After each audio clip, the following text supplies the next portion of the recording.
पराशर ऋषी आणि देवादिदेव महादेव यांना तर कामाने पछाडलंच, परंतु भगवान विष्णूंना सुद्धा बरं का या कामातून सुटका मिळाली नाही आहे. आपल्या देव्हाऱ्यामध्ये जो शाळीग्राम आहे, लक्षात ठेवा, तो शाळीग्राम काय आहे, त्याची कथा काय आहे, तो भगवान विष्णू ना ते शाळीग्राम म्हणून होऊन आपल्या देव्हाऱ्यात बसावं लागते. बरं का त्याचा सिद्धांत अगोदर सांगतो. एकनाथी भागवतामध्ये असं एक सिद्धांत आलाय, विष्णू वृंदेच्या स्मशानी धरणे बैसे विषया ग्लानी, अहिल्याची कहाणी वेदी पुराणी वर्णीची. एकनाथी भागवतामध्ये अशी ओवी आलेली आहे. तर भगवान विष्णूंच्या बाबतीत जी अवस्था आहे, कामदेव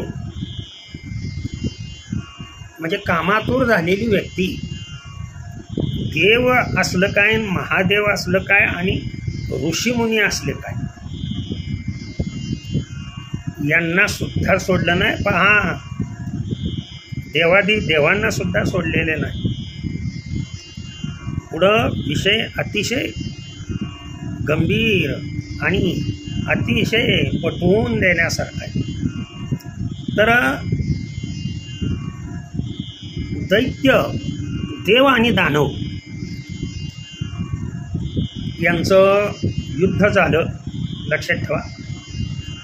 त्या युद्धामध्ये असा एक प्रसंग निर्माण झाला की दानवांचा, दैत्यांचा राजा जालंधर हा भयंकर शूर पराक्रमी होता. आणि त्या जालंधराचा पराक्रम जो होता तो पतिव्रतेचं किती महात्म्य आहे. तुका म्हणे पतिव्रता तिची देवावरी सत्ता. याच्यासाठी हा दृष्टांत तुम्ही देऊ शकता. नवीन कीर्तनकारांना हा दृष्टांत तुम्ही तिथेही वापरू शकता, इकडं कामालाही वापरू शकता, तिथेही वापरू शकता. म्हणजे अनेक सिद्धांतासाठी एक दृष्टांत किंवा एका सिद्धांतासाठी अनेक दृष्टांत असंही करू शकता. मग या दैत्य राजा जालिंदराची जी पत्नी होती, लक्षात ठेवा, ही पत्नी महान पतिव्रता होती बरं का. तिचं नाव थोडक्यामध्ये जवळजवळ सर्वांना ते माहीत आहे, कहाणी सर्वांना माहीत आहे.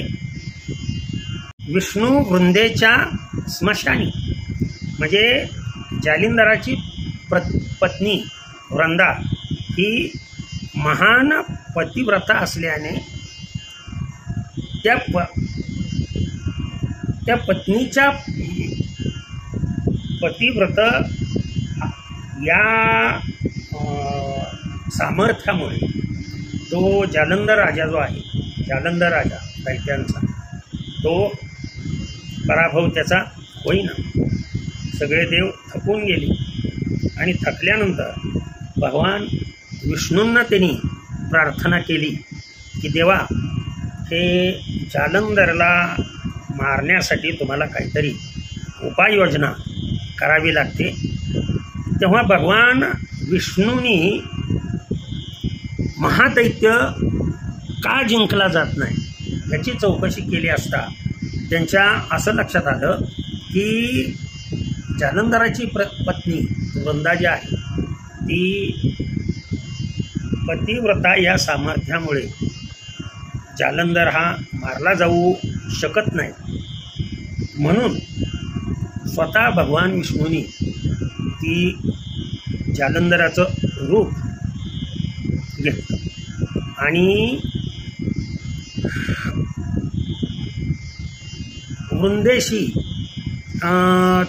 भंग करण्यासाठी जालंधराचं रूप घेऊन वृंदेच्या पतिव्रत्याचा भंग करण्यासाठी, लक्षात ठेवा, तिचा उपभोग घेतला आणि तिचा उपभोग घेतल्यामुळे तिचा पती धर्म नष्ट झाला,